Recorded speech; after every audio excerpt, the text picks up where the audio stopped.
Assalamualaikum warahmatullahi wabarakatuh. Sampurasun. Kumaha wargi-wargi abdi sadayana, sararehat sadayana, pamugi sehat sadayana, kalayan seureuzkina, kasihan kasalamatan, rezeki anu barokah. Oge dipatangkayakeun ku Allah Subhanahu wa taala. Amin ya Allah ya rabbal alamin. Ieu posisi abdi ayeuna nuju di lembur, ieu nuju hujan ngaririncik.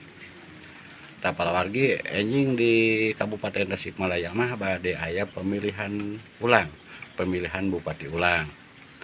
Aya ti payun mah Pak Ade Sugiarto kenging mung dibatalkeun ku Mahkamah Konstitusi saurna teh. Anjeunna ngajabat 3 periode, aturanna panginten kedah 2 periode. Tah kumargi sakitu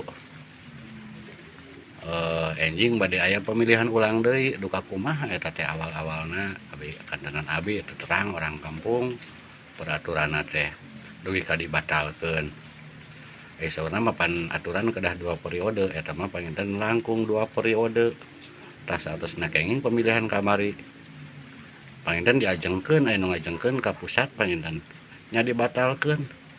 Atuh aya pemilihan ulang deui nya bade diayakeun pemilihan ulang enjing dinten Sabtu kaping sabeujinya kaping 18 gitu enjing teh.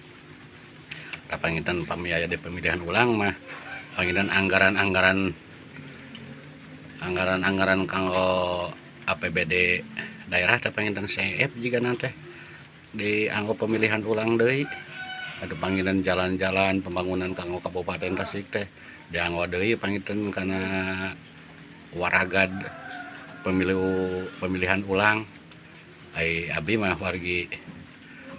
warga masyarakat orang kecil panginten mung nuturkeun we da kumaha nu di luhur panginten mung sakitu teh panginten waragadna teh panginten di mana nya pami teu nganggo APBD panginten gitu. Janten jigana teh kanggo pembangunan Kabupaten Tasikmalaya mah jigana teh kalah CF we kanggo pemilihan ulang deui. Sakitu we suara ti warga masyarakat Kabupaten Tasikmalaya orang kampung ya. Pamugi anu janten pemimpinna sing amanah sing sapertos Bapak Dedi Mulyadi lah kumaha Bapak Dedi ya aya pemilihan ulang deui di Kabupaten Tasikmalaya. Tanggapanana saur Bapak Gubernur. Sakitu wae anu kapihatur. Assalamualaikum warahmatullahi wabarakatuh.